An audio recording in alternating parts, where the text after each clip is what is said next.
अब हम सरल रेखा का ढाल का सूत्र देखेंगे। तो सरल रेखा का ढाल निकालने के लिए जैसा कि हम जानते हैं, एक सरल रेखा को यदि x अक्ष और y अक्ष के बीच में एक सरल रेखा यदि खींची जाती है L, तो ये निर्देशांक तल में जो रेखा होती है निर्देशांक तल में x अक्ष के साथ दो कोण बनाती है। एक बनाएगी थीटा, एक बनाएगी 180 माइनस थीटा। तो जो रेखा x अक्ष के धनात्मक दिशा में कोण बनाती है उसे रेखा का झुकाव कहते हैं। और जो इस थीटा होता है इसका मान 0 से बड़ा बराबर और 180 अंश से छोटा बराबर होता है। इसके लिए दो कंडीशन होती हैं।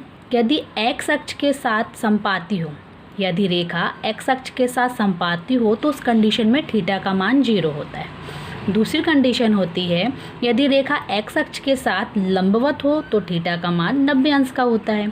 यदि समपाती होती है तो 0 अंश का होता है। तो इस कंडीशन में ये y अक्ष के साथ लंबवत हो जाती है, और यदि लंबवत होती है तो ये y अक्ष के साथ समांतर हो जाती है। अब इसमें ढाल क्या होता है? अभी तो हमने झुकाव पढ़ा है, झुकाव को हम थीटा से प्रदर्शित करते हैं। अब इसका ढाल हमें देखना है। यदि थीटा किसी रेखा का झुकाव है, जिसे हम पहले पढ़ चुके हैं, तो टेन थीटा को रेखा का क्या कहेंगे? ढाल कहेंगे। तो इसको m से व्यक्त किया जाता है। इसका सूत्र होता है m बराबर टेन थीटा, जहाँ पर थीटा होता है झुकाव, और यदि टेन लगा के इसे प्रदर्शित किया जाता है तो ये हो जाता है टेन थीटा, जिसे हम बोलते हैं रेखा का ढाल। यहाँ पे theta not equal to 90 degree.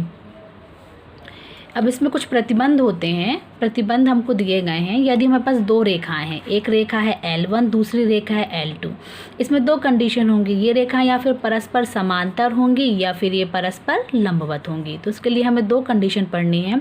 यदि ये दोनों रेखाएं एक दूसरे के परस्पर समांतर हैं तो उस कंडीशन में m1 बराबर m2 होगा, और यदि ये दोनों रेखाएं परस्पर लंबवत हैं तो उस कंडीशन में m2 बराबर होता है -1 अपॉन m1। इससे हम इस तरह भी लिख सकते हैं m1 बराबर m1 इंटू m2 बराबर -1। ये हो गया हमारे ढाल से संबंधित कुछ सूत्र। अब हम पढ़ेंगे, यदि हमारे पास दो रेखाएं दी गई हैं, दो रेखाओं के बीच का हमें कोण निकालना है।